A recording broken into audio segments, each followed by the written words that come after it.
Ben Cykler, det er en lille virksomhed. Vi er 2 ansatte, og vi har en maler her også.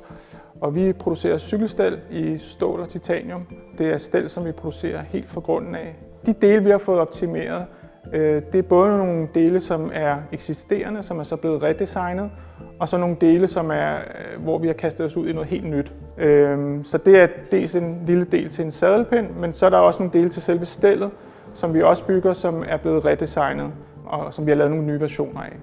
Nogle af de konkrete fordele, vi har opnået med 3D-print, altså jeg vil sige, i første omgang så er det design, men vi har også kunnet optimere vægten, så vi har kunnet få endnu lavere vægt. Styrke har vi kunnet optimere. Det er jo selvfølgelig et forhold mellem styrke og vægt. Også økonomisk, at man kan lave nogle mindre oplæg af delene, at man ikke behøver at gå ud og skulle lave tusindvis af dele for, at det hænger sammen økonomisk.